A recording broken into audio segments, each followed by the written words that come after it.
Students, आज हम करेंगे हिंदी में पाठ 10 जिसका नाम है पालतू तितली।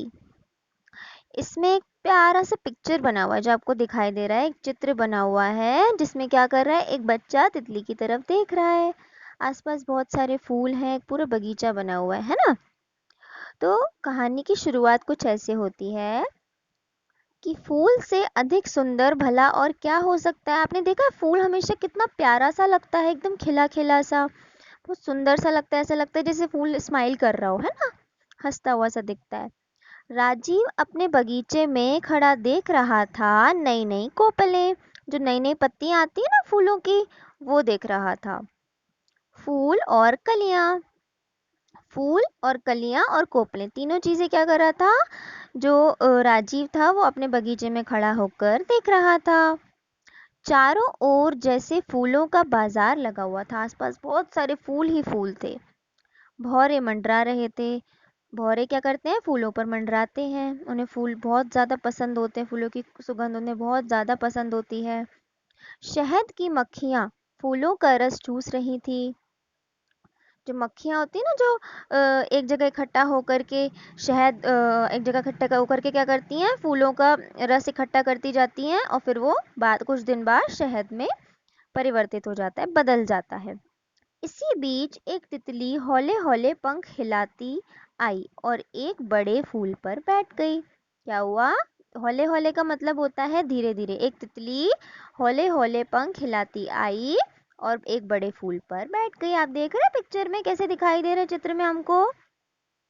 फूलों में एक लहर सी उठी, डालियां झूमने लगी।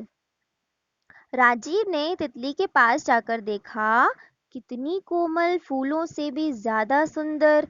यह कोई परी है या परियों की रानी? किसे देखकर बोला, तितली को देखकर बोला। तितली कितनी प्यारी होती है, रंग बिरंगी, एकदम सॉफ्ट सॉफ्ट होती है, एकदम कोमल होती है। उसी समय राजीव को अपनी एक पुस्तक याद आई। पुस्तक मतलब एक किताब याद आई, जिसमें तितलियों के रंगीन चित्र छपे हुए थे।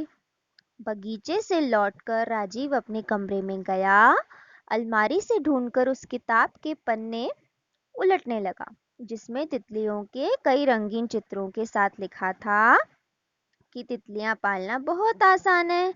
तितलियां पत्तों पर अंडे देती हैं। क्या करती हैं, पत्तों पर अंडे देती हैं। अंडों वाले दो तीन पत्तों को तोड़कर एक शीशे के बक्से में रख दो। क्या कर दो, एक शीशे का बक्सा यानी कांच का जो बॉक्स हो उसके अंदर रख दो।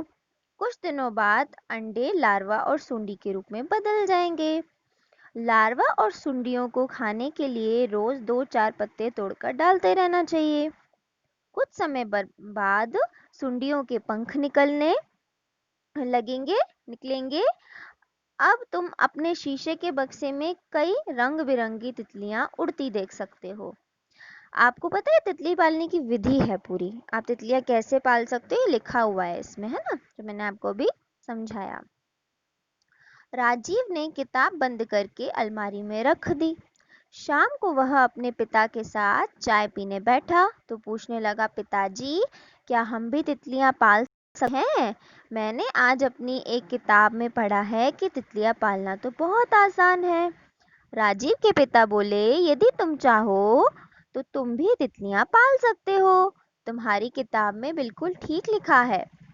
चलिए बाग में जिस पत्ते पर तितली ने अंडे दिए हो, आप उस पत्ते को तोड़कर मुझे दीजिए। मैं आज से ही तितलियां पालना शुरू करूंगा। अब क्या हुआ, चाय पीकर राजीव अपने पिता के साथ बगीचे में गया।